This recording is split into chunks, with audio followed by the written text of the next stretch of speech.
For all you elk hunters out there, chasing turkeys is basically the same thing. I know the reaction you just gave me, but don't knock it till you try it, and don't try it without OnX. The Hunt app will not only help you find new areas on public ground, but I use it to find out landowner info to get permission on private ground that I see birds on as well. OnX Hunt has a special offer for you. Use code CAL to receive 20% off your membership at onxmaps.com/hunt and find more birds this spring. There's nothing like snook hook sets at dawn or catching a tarpon in the moonlight. Find your next fishing trip made easy on fishingbooker.com and experience the magic of the Sunshine State or any other destination on your fishing bucket list. Book a blue water adventure in search of sailfish or go snapper fishing with the kids. With over 6,000 captains and trips to choose from, planning your next one just got a whole lot easier. Download the Fishing Booker app on the Google Play or App Store, or visit them online at fishingbooker.com to book your trip today. Hey, I just sat down with the owners and operators of Maui Nui Venison. They're on a mission to balance axis deer populations on Maui while giving back to the community and run a totally sustainable operation. For folks like me who want to get your own meat but aren't always successful, you can become a snack subscriber, get some axis deer sticks sent right to your door. Visit MauiNuiVenison.com. That's MAUINUI venison.com and use promo code CAL for 20% off your first order. From MeatEater's World News Headquarters in Bozeman, Montana, this is Cal's Weekend Review presented by Steel. Steel products are available only at authorized dealers. For more, go to steeldealers.com. Now, here's your host, Ryan Cal Callahan. A Wyoming woman has been hospitalized after a white-tailed buck gored her outside of her home. The buck was lying in the sun on her driveway when she opened up her front door and let her dog out. The buck tried to gore the dog, whose name I believe is Baby, but Baby did the smart thing and ran underneath a parked car. However, when Wanda Kaner saw her dog being attacked, she ran at the 10-point buck and tried to hit it with her bag. You can imagine what happened next, but thanks to the internet, you don't have to. The entire incident was, of course, captured on a doorbell camera and published by the Cowboy State Daily. Here's a little bit of what that sounded like. Back up. One baby bear. Baby! Come! No! Again, Baby is a small four-legged non-human and was totally unscathed. But Wanda suffered 7 puncture wounds and a broken vertebra and had to be hospitalized. It could have been much worse. Wanda's husband, Daniel, was also on the scene. He grabbed the buck by the antlers when he saw his wife being attacked. Daniel didn't exactly teach the buck a lesson. He suffered a puncture wound of his own, but he slowly pushed the animal back until it stood up and stopped being aggressive. Watching this video, it's clear that this buck has been around humans its entire life. It wasn't scared off by Wanda's screaming, multiple dogs running around its legs, or Daniel's attempt to grab its antlers. According to Cowboy State Daily, it stayed in the Kaner's yard a few more hours after the incident, and, as you can guess, was dispatched, as in killed, by Wyoming Fish and Game. Interesting takeaway from this video, if you care to watch it, is Daniel is the one being interviewed the entire time, so you get Daniel's thoughts, and his thought was to have a whole new respect for wildlife that could be in your urban area, and he's just glad it wasn't a mountain lion. However, we never hear Wanda's side. She received 7 puncture wounds, Daniel only 1. Daniel wasn't hospitalized, Wanda was, and I can't help but wonder to think that Wanda doesn't really care if it's a mountain lion. I think the buck was scary enough. This week, we've got that cheating thing, citizen science, poison, and the GOP, but first I'm going to tell you about my week. And my week was pretty darn amazing. First of all, if you can't tell, I'm back recording out of the Black Series camper with my consistent Eastern Montana co-host, a 30-mile-per-hour wind. On top of that, I got pheasant stock sitting on the stove. We're cooking and working, courtesy of the double-edged sword of our millennia, the dang Elon Musk mobile satellite dish. I cannot believe it, but it's allowing me to sit out here and hunt. Still feel terrible about it and that it could be the downfall of humanity, but I'm being honest with you. I feel fine. Anyway, I am fresh back from Aberdeen, South Dakota, where I was, as was Snort, for the South Dakota Pheasant Opener. Luke Thorkelson of Weatherby and I joined Pheasants Forever's first ever Farm Bill biologist Matt Morlock and PFQF's Chief Conservation Officer Ron Leathers. Needless to say, if you find your head filled with questions regarding habitat, predation, invertebrates, pollinators, easements, raptors, and certainly anything to do directly with pheasants, you would love to take a walk with these two. I sure did, and they didn't get sick of my questions, from what I could tell on the outside anyway. Now, some of you may be wondering why all the talk about a famous invasive species, the Szechuan or Chinese ring-necked pheasant. Well, aside from being pretty and charismatic, people just love to hunt them. In fact, this town of Aberdeen determined that, above all else, the city survives on pheasant hunters. Lots of places claim to be the pheasant capital, but the difference and the reason for going to Aberdeen is the Aberdeen Pheasant Coalition. Business owners chipped in to fund and create lease agreements with neighboring ranchers to provide more public hunting access. So far, they have about 4,000 acres enrolled. We hunted some of this ground for an episode of Cal in the Field that will be out this winter. And, just like you, I thought, holy cow, am I seriously uncomfortable with the marketing of specific areas to bring pheasant hunters in? Talk about a spot burn. But once you get there, you see the enormity of the pheasant habitat in South Dakota. I'll tell you, no matter the size of the Orange Army, you will not kill off the pheasants. Why? Awesome habitat, and lots of it.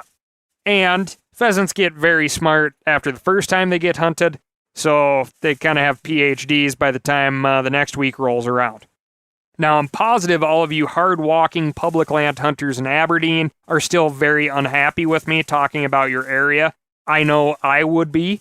But the hope is we get every town in America to sponsor additional public acres for hunting and fishing, and then we can spread that pressure out. I know you public land folks over there have broad shoulders. Let's make supporting public acres the hip thing to do. I'm really excited to show everyone this episode, and you'll also get to see something brand spanking new our pals at Weatherby are working on in the shotgun department. All I can tell you currently is I'd start saving now. You'll want it. I know I sure do. Moving on to the fishing desk. Here's a quick update for you on the Ohio Walleye Tournament cheating scandal. The two men accused of cheating, remember they stuffed their walleyes with walleye fillets and lead weights, kind of like a turducken of sorts.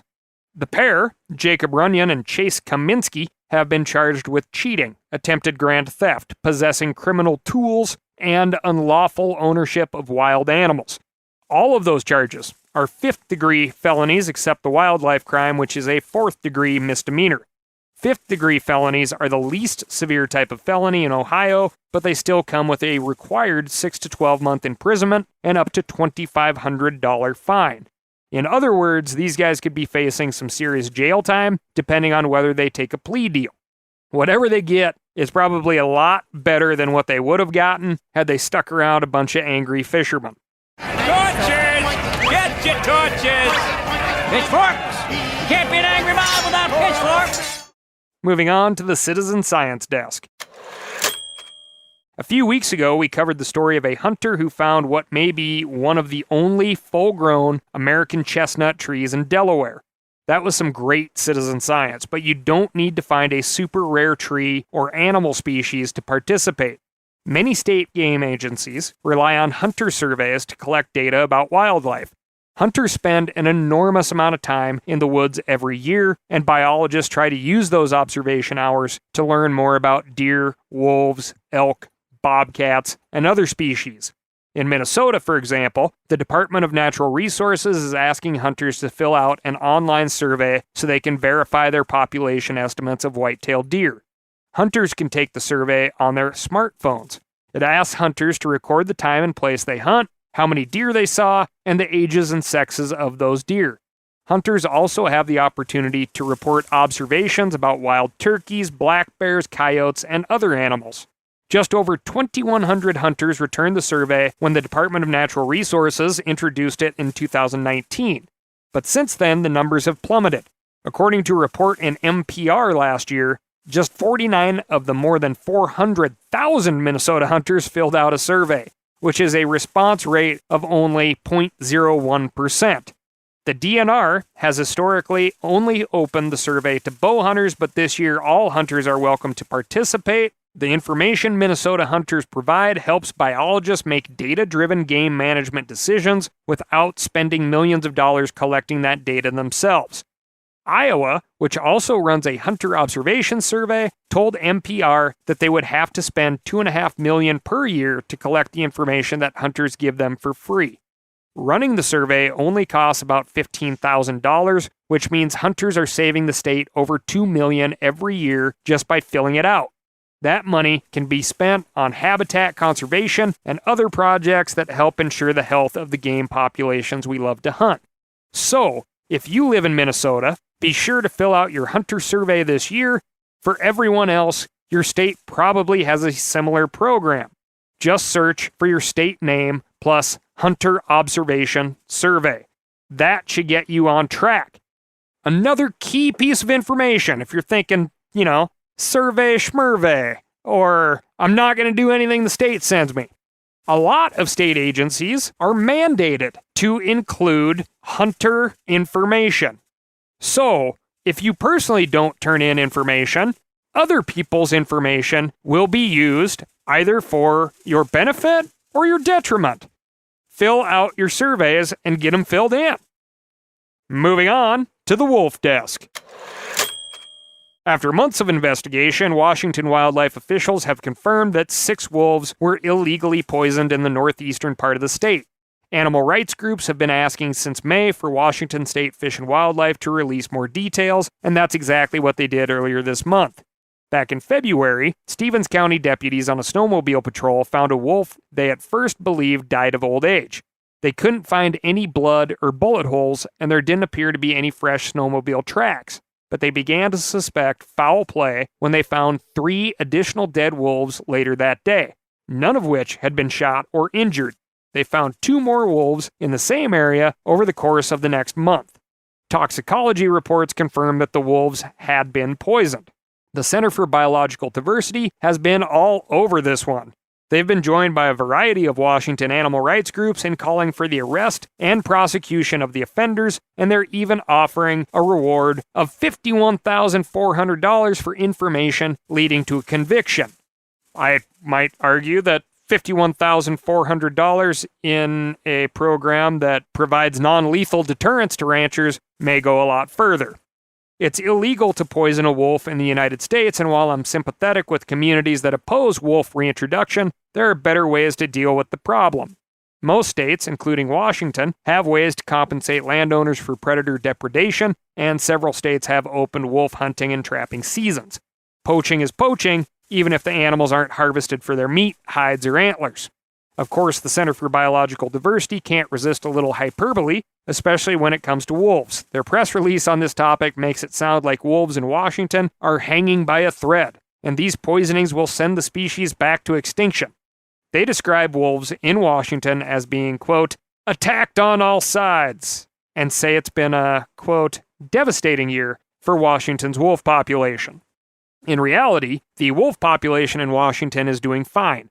Becky Elder, a spokesperson for the Washington State Fish and Wildlife Police, told Oregon Public Broadcasting that the wolf population in the state continues to rebound. The latest wolf survey showed at least 206 known wolves in 33 known packs, including at least 19 breeding pairs. 6 wolves make a dent, but it's not a catastrophe. If only there was a child's tale about crying and wolves. Wolf poisoning has a long and unfortunate history in the United States. Wolves are smart animals. They're difficult to trap and even more difficult to shoot. So to more quickly and efficiently eliminate wolves from the landscape, contracted wolf hunters often turn to poison. In his account of Yellowstone wolves, Paul Schulery notes that as far back as 1877, park officials were poisoning ungulate carcasses in their efforts to eradicate wolves. In the Southwest, ranchers and government officials used the same tactic. According to the U.S. Fish and Wildlife Service, the concerted eradication efforts worked, and wolves were extirpated from the vast majority of the lower 48 states by the 1960s. But there's a big difference between isolated individuals poisoning wolves and a nationwide effort with the backing of the federal government. No one should be poisoning wolves, but the growing population in Washington will be just fine. For all you elk hunters out there, chasing turkeys is basically the same thing. I know the reaction you just gave me, but don't knock it till you try it, and don't try it without OnX. The Hunt app will not only help you find new areas on public ground, but I use it to find out landowner info to get permission on private ground that I see birds on as well. OnX Hunt has a special offer for you. Use code CAL to receive 20% off your membership at onxmaps.com/hunt and find more birds this spring. Now, a lot of you guys are familiar with the old hunting tradition of eating, some organ, the heart or a chunk of liver off the first animal you kill. I had that when I was a little kid, and it was a big deal.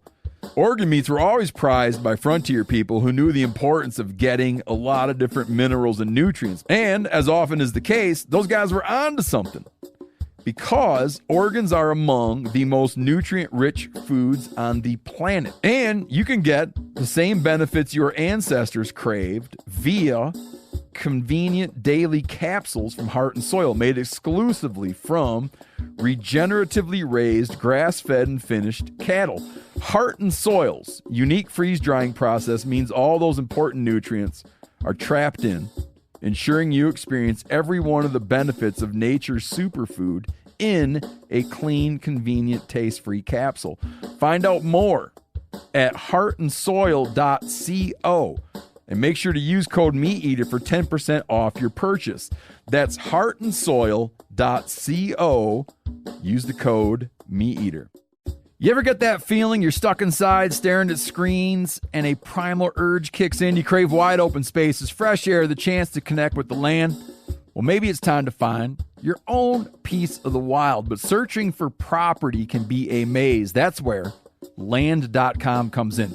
They got millions of listings across the country, from mountain ranches to hidden fishing holes. Their search tools are like a seasoned guide helping you narrow down what you want. Land.com isn't just about buying and selling. It's about finding a place to hunt, fish, explore, or simply sit by a campfire and listen to the crickets. So head over to Land.com today to turn one day into today, because trust me, there's nothing quite like the feeling of standing on your own piece of earth. Moving on to the policy desk.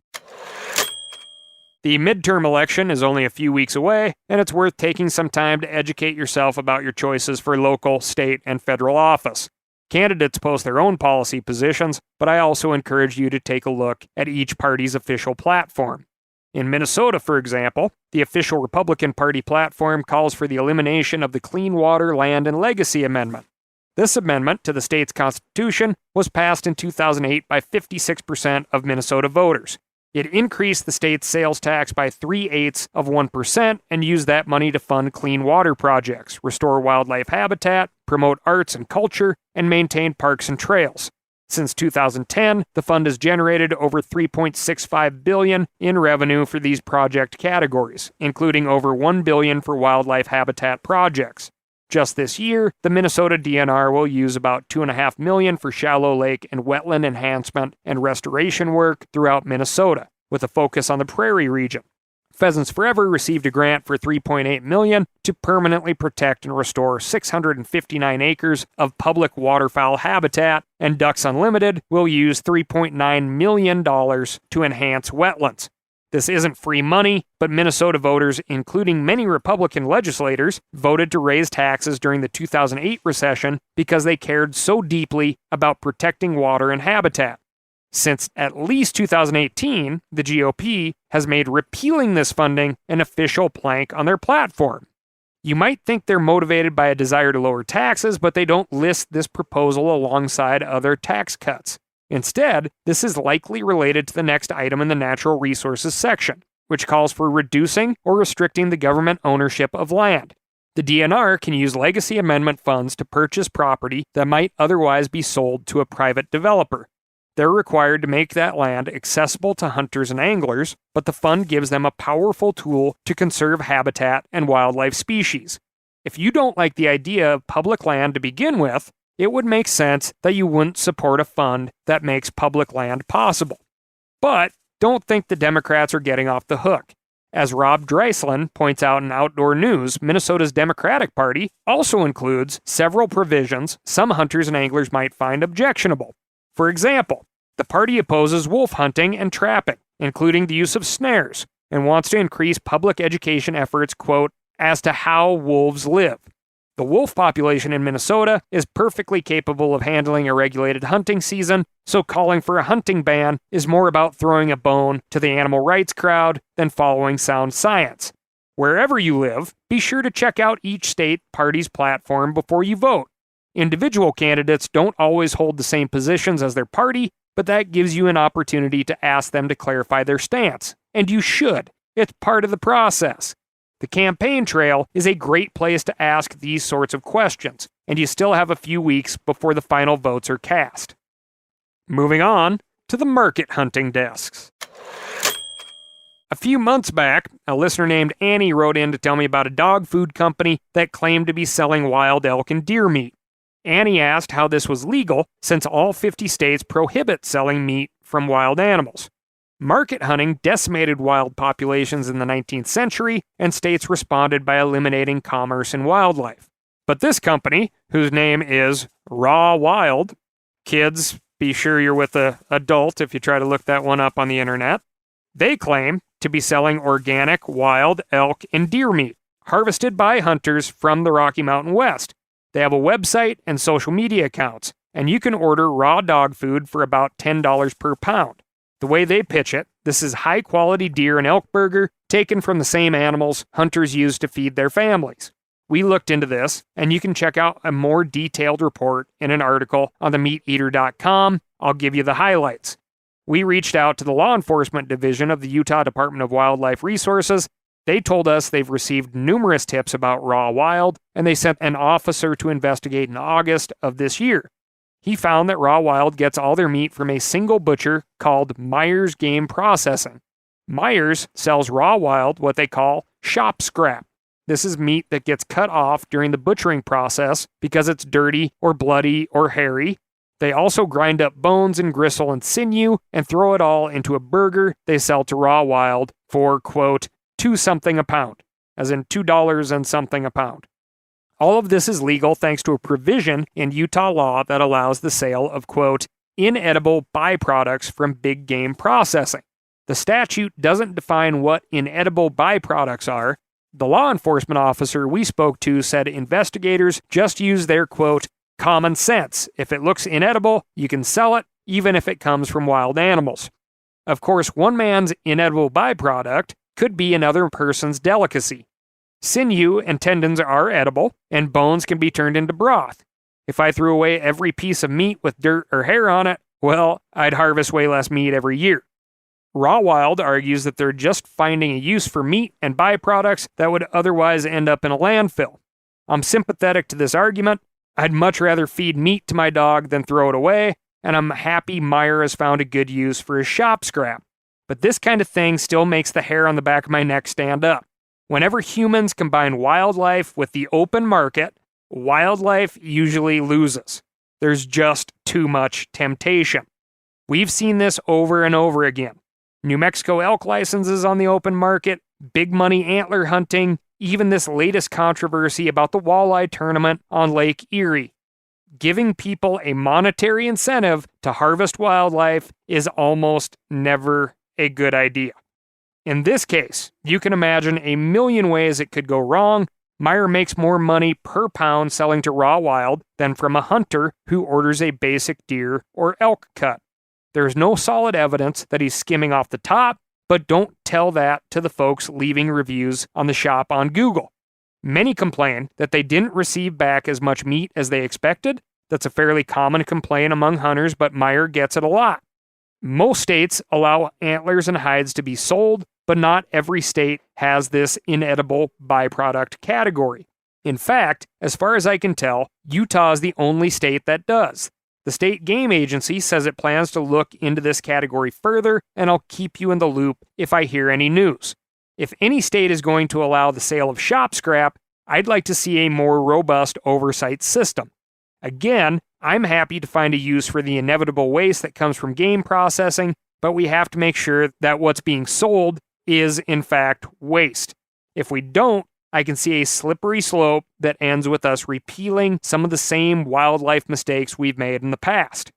A great rule: if you take your game to any processor, stand there with them and have it weighed beforehand.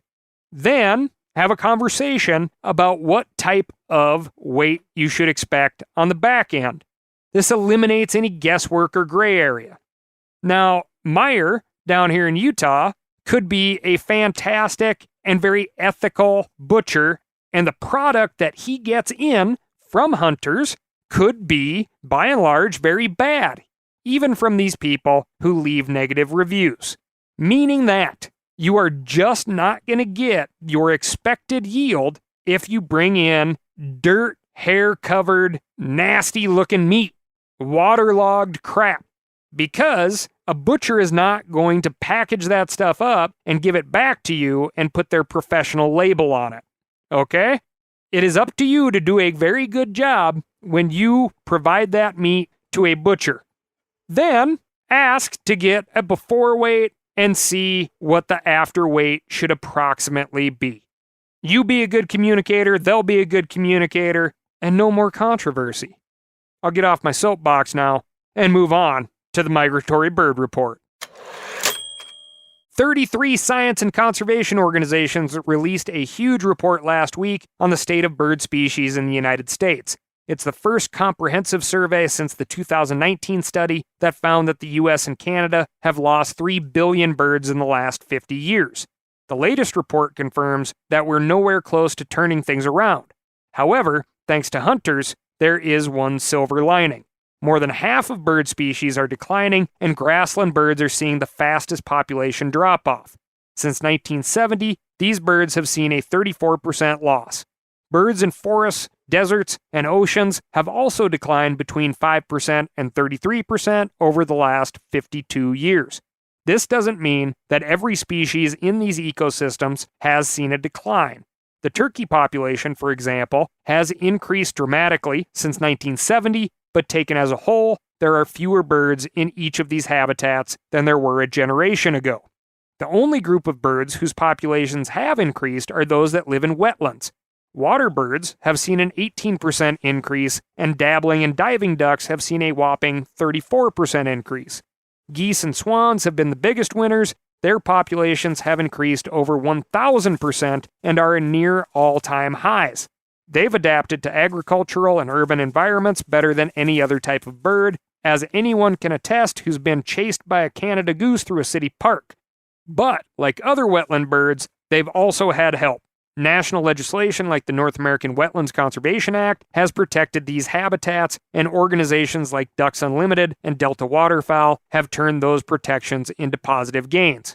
Dr. Karen Waldrop, Chief Conservation Officer for Ducks Unlimited, credits the collaboration between hunters, landowners, state and federal agencies, and corporations for this success. She also pointed out that protecting wetlands doesn't just benefit ducks and geese. Quote, "This is good news, and not only for birds, but for the thousands of other species that rely on wetlands, and the communities that benefit from groundwater recharge, carbon sequestration, and flood protection." Waterfowl hunters have proven that it's possible to restore habitat and recover bird species, and the study's authors hope their strategy can be replicated. But hunters aren't off the hook just yet. Grassland birds are declining as we lose millions of acres of that habitat, and we covered a few weeks ago how one of the largest wetlands in the Pacific Flyway has gone dry. This isn't a time to get complacent.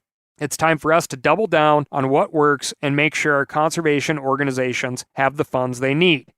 If you want to get involved, it's easy to donate a few bucks to Ducks Unlimited or Pheasants Forever. Also, don't forget to contact your U.S. representatives about the big conservation bills still on the table. Right now, the Recovering America's Wildlife Act and the North American Grasslands Conservation Act are stuck in committees. Just like our parents and grandparents demanded that Congress pass the Wetlands Act, we need to demand that our representatives pass these bills and help ensure our wildlife continues to thrive in the decades ahead. That's all I've got for you this week. Thank you so much for listening. Remember to write in to ASKCAL, that's AskCal, at themeateater.com. And also, don't forget, if you're about to head out into the woods, buck a bunch of firewood for hunting camp, head on down to www.steeldealers.com and find a local knowledgeable steel dealer near you. They're going to get you set up with what you need, and they're not going to send you off to camp with what you don't. Thanks again, and I'll talk to you next week.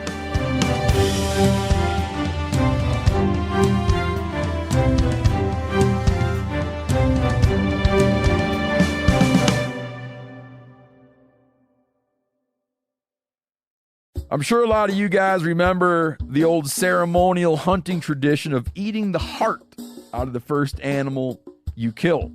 Meat from those organs are among the most nutrient-rich foods on the planet. You can get those same benefits your ancestors craved via convenient daily capsules from Heart and Soil. Find out more at heartandsoil.co. And remember, use code MeatEater for 10% off your purchase. Hey, I just sat down with the owners and operators of Maui Nui Venison. They're on a mission to balance axis deer populations on Maui while giving back to the community and run a totally sustainable operation. For folks like me who want to get your own meat but aren't always successful, you can become a snack subscriber, get some axis deer sticks sent right to your door. Visit MauiNuiVenison.com. That's MAUINUI. venison.com and use promo code CAL for 20% off your first order.